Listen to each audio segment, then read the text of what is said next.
were thinking about throwing your name in, I'm about to set a really low bar. So, the prompt was, I invest at. I invest at ruining minute rice. Okay, now for those of us of a certain age, remember the commercials. You can't overcook it, you can't undercook it. And I would yell back, oh yeah?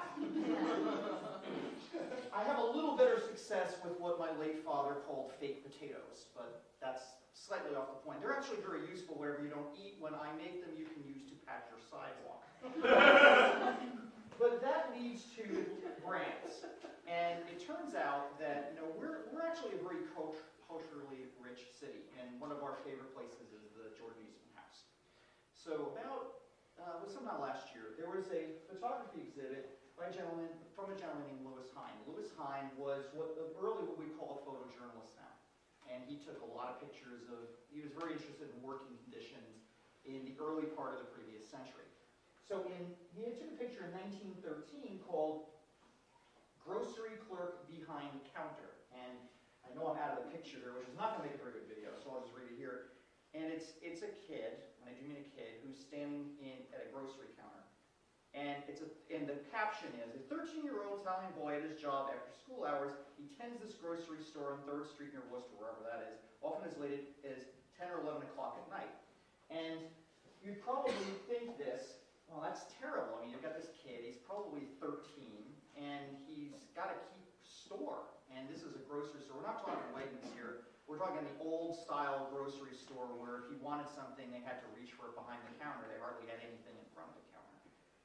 And what does my twisted brain see? Lots of brands. And I'm looking at this and saying, I got to see this again. I got to pay more attention, but I can't see it. So you're talking about a picture that's about this big. So since we have a membership to the Eastman House, I come back with, yes, a magnifying glass. And I'm sure the guards, I'm going to show my better side, I suppose, here on the video. I'm looking at it, and I'm trying to figure out how to not arouse security, so I'm going to escort it out and try to see what's in here, because I'm just fascinated by this. And I think it kind of speaks to our, perennial obsession with brands. If you think about it, the whole reason why, and a little history here, companies started branding things because it was the idea that when you used to buy flour, for example, or sugar or something else, it would come out of this big bin. And they just measure out some stuff, and you didn't know what was in it.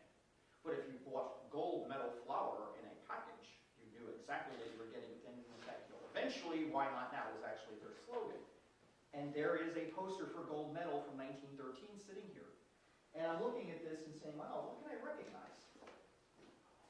Well, let's see, there's Campbell's soup.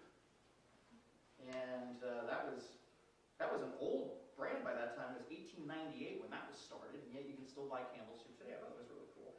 Then you started getting some other things.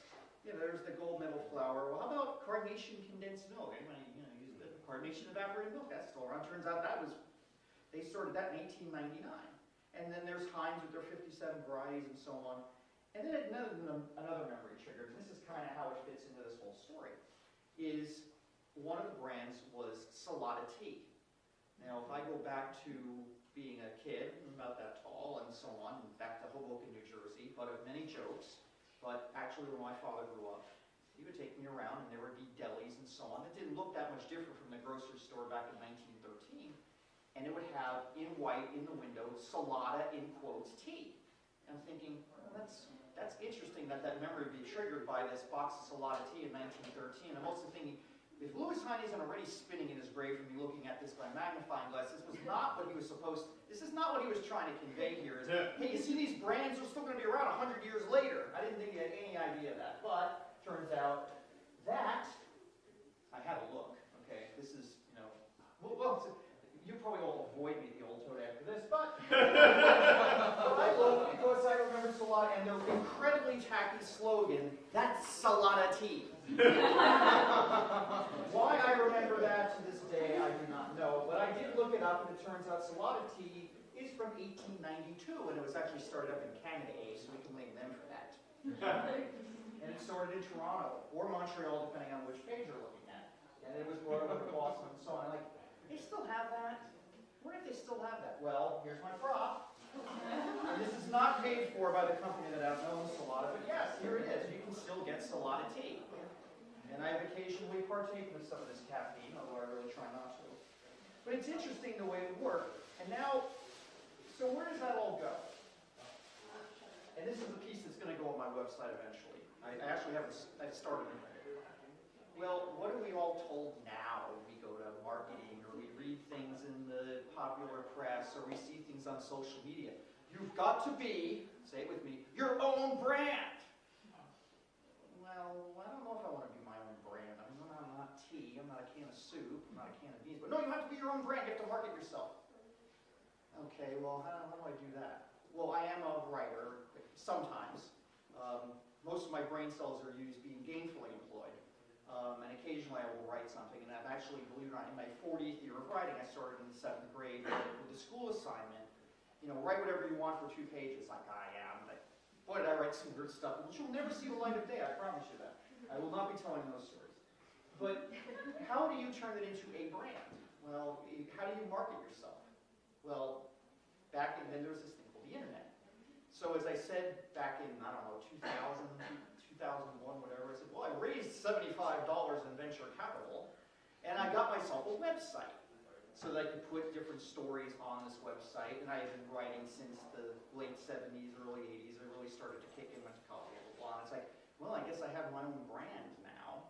And so irwinsjournal.com, that's with an I, make sure you write it down, was born.